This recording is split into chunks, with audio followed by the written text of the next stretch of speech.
Olá a todos, hoje o nosso grupo apresenta a vocês um dos períodos mais marcantes da nossa história, o período jesuítico no Brasil. Quando a gente olha para a história do Brasil, é impossível não lembrar do momento em que os portugueses chegaram aqui no século XVI. Mas junto com eles também vieram pessoas com um objetivo diferente, e eram os jesuítas. Eles não vieram para conquistar terras e nem buscar riqueza. Eles vieram para ensinar, catequizar e tentar aproximar os povos indígenas da religião cristã e assim fortificar os laços de Portugal na colônia que era o Brasil. No começo, tudo era novo para eles. A mata fechada, os costumes indígenas, a língua que era completamente diferente da deles, mas mesmo assim os jesuítas decidiram viver juntos dessas comunidades, aprender com elas e ao mesmo tempo ensinar o que acreditavam. E nessa mistura de culturas, conflitos e aprendizagem que começa a história dos jesuítas no Brasil. E é isso que vamos entender melhor a partir de agora. Os jesuítas, eles foram padres da Companhia de Jesus, uma ordem criada em 1540, exatamente por Inácio de Loyola.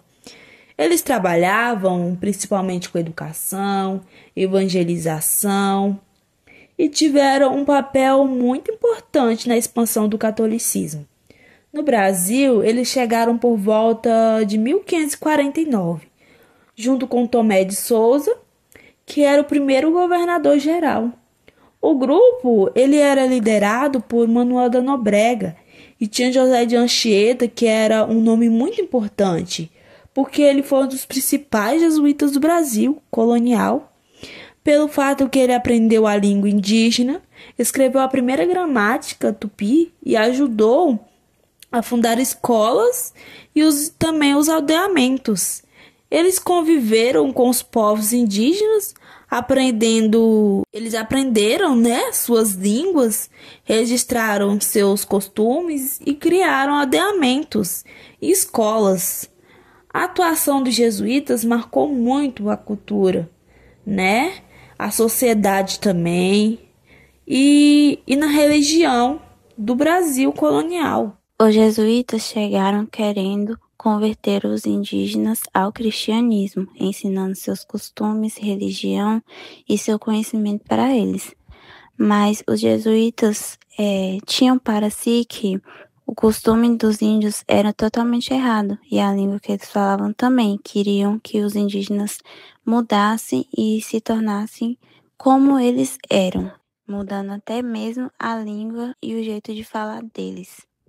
Mas para essa comunicação ficar fácil, eles tinham que aprender a língua dos indígenas também, para poder conseguir transmitir esse conhecimento. Para poder ensinar e repassar essa religião para eles, eles usavam de diversas formas, até mesmo brincadeiras, coisas que entristeziam os índios. No começo era muito difícil ensinar os adultos, porque eles começavam a aprender, mas logo depois voltavam aos seus costumes normais. Então, preferiam começar catequizando as crianças, que era mais fácil de aprender desde o início de tudo. Qual foi o papel dos jesuítas na educação brasileira? Assim, além da catequização, os jesuítas tiveram um papel decisivo na forma intelectual do Brasil colonial. Foram eles que criaram as primeiras escolas do território brasileiro, acreditando que a educação era uma ferramenta essencial para formar bons cristãos fiéis súditos da coroa portuguesa.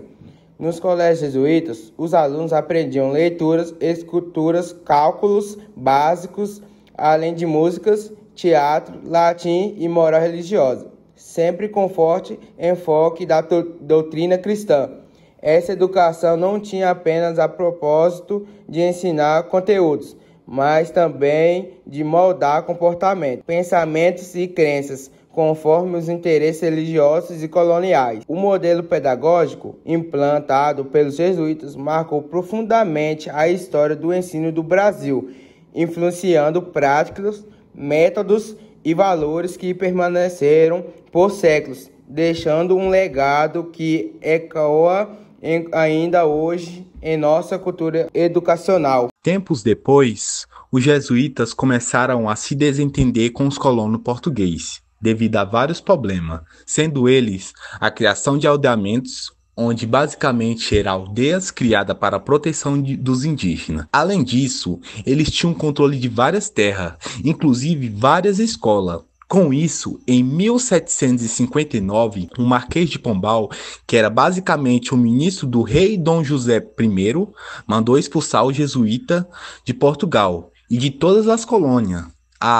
E lembrando, até mesmo do Brasil.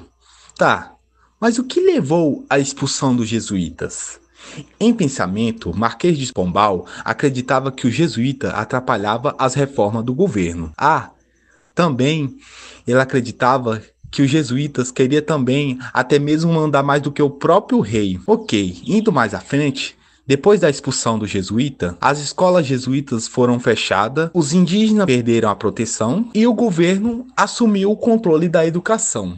O legado deixado pelos jesuítas no Brasil. Mesmo depois que eles foram expulsos, a influência deles continuou. Isso, porque o trabalho que eles ajudaram a organizar a educação, criaram escolas e também influenciaram a forma como muitas cidades se desenvolveram. Muitas escolas hoje em dia e colégios que existem até hoje carregam nomes ligados aos jesuítas.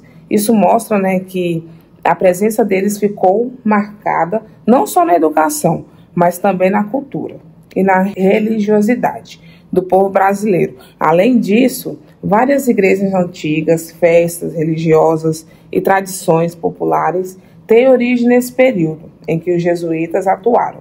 Então, o legado que eles deixaram é algo que a gente ainda percebe no nosso dia a dia, seja na forma como a escola funciona, nos nomes de instituições ou em práticas culturais que continuam vivas até hoje.